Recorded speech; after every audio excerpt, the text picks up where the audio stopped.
كلها الان كيقول نتمنى نشوفوا 2-3-1 كلها يشوف اذا اللحظه الحاسمه. تفضل السي بدر الزكي، دورها مزيان لانه مهمه، قد تحدد في بعض الاحيان لقب. طبعا الحال تحدد ملامح اللقب، ملامح الفرق اللي كتغادر، اشياء كثيره كنعرفوها من خلال البرمجه. اذا نتابع الرقم، الاحتمال هو رقم 2 وعلاقه عشق وحب لبدر الزكي مع هذا الرقم، رقم 2.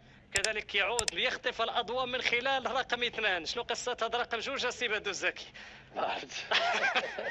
ضربة حظ السي الزكي. اذا رقم 2، الاحتمال رقم 2 هو الاحتمال النهائي، هو البرنامج النهائي.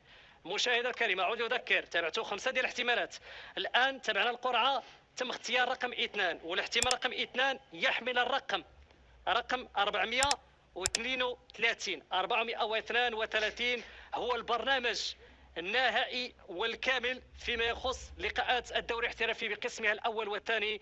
ورفقة زميل محمد عبدالي في غرفة التعليق سنتعرف على البرنامج الخاص بالقسم الأول والثاني. لك زميلي محمد العبدالي. شكرا لك عادل المسعودي، ونصل إلى البرنامج النهائي الخاص بالبطولة الاحترافية للموسم 2020-2021. الجولة الأولى، فريق كركوز أو فريق سريع وزم في مواجهة فريق المولودية الوجدية. فريق الوداد الرياضي يوسفية برشيد أولمبيك آسفي الدفاع الحسني الجديدي. فريق حسن تقدير ومواجهة أمام فريق اتحاد طنجة. الوافد الجديد المغرب الرياضي فاسي في مواجهة فريق الجيش الملكي. فريق المغرب التطواني في مواجهة فريق شباب المحمدية، الفريق أيضا صاعد للقسم الاحترافي. فريق الفتح الرياضي الرباطي في مواجهة الرجاء الرياضي. ونختم بفريق نهضة زمامرة في مواجهة فريق ممثل نهضة بركان. إذا هذا عن الجولة الأولى. الجولة الثانية كما نتابع، نشاهد فريق يوسفية برشيد أمام فريق حسنية أكادير. أيضا فريق الرجاء الرياضي يستقبل فريق نهضة زمامرة. فريق مولودية وجدة يعني يواجه فريق الفتح الرياضي الرباطي. فريق النهضة الرياضية البركانية يواجه فريق المغرب الرياضي فاسي. فريق شباب المحمدية في نهضة زمامرة. ثم أيضا الجيش الملكي المغرب التطواني اتحاد طنجة أولمبيك آسفي الدفاع الحسني الجديدي الوداد الرياضي. هذا عن المجموعة الثانية. المجموعة الثالثة، نهضة زمامرة ونهضة بركان، الرجاء الرياضي مولودية وجدة. وايضا في هذه الجوله الثالثه، اولمبيك اسفي الوداد الرياضي، حسن تقدير شباب المحمديه، وفريق المغرب الرياضي فاسي يوسفية برشيد، المغرب التطواني دفاع الحسني الجديدي، فتح الرياضي الرباطي اتحاد طنجه، نهضه زمامره فريق الجيش الملكي.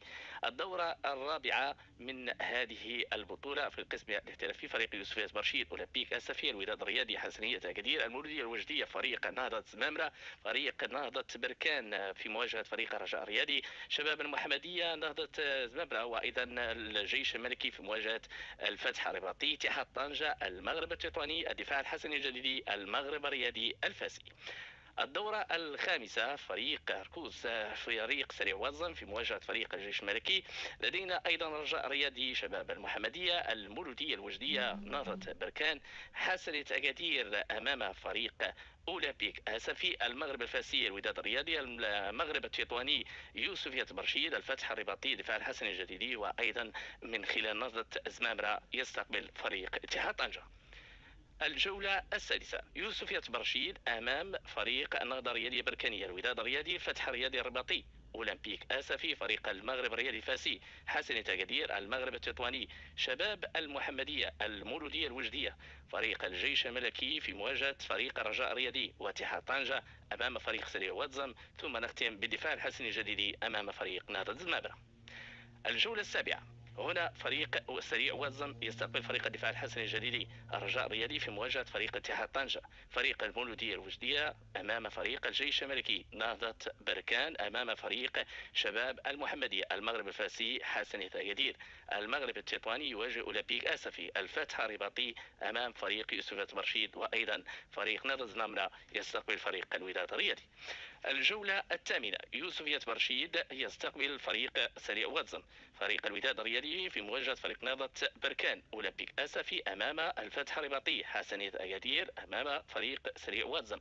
المغرب الفاسي أمام فريق المغرب التطواني. مواجهة أخرى بين الجيش الملكي وفريق شباب المحمدية. اتحاد طنجة المولودية الوجدية. الدفاع الحسني الجديدي الرجاء الرياضي. الجولة التاسعة سريع وزن أمام المغرب الفاسي. فريق رجاء رياضي يوسفية برشيد. المولودية الوجدية والدفاع الحسني الجديدي في مواجهة قوية. وأيضا نهضة بركان أمام الجيش الملكي. شباب المحمدية في مواجهة اتحاد طنجة. المغرب التطواني في مواجهة الوداد. فريق الفتح الرباطي في مواجهة حسنية أكادير. ولدينا ركاز في مواجهة نهضة مامرة في مواجهة أولمبيك أسفي. الجولة العاشرة يوسفية برشيد المولودية الوجدية. الوداد والرجاء في ديربي قوي. وأولمبيك أسفي أمام نهضة بركان. حسنية أكادير أمام فريق سريع واتزم.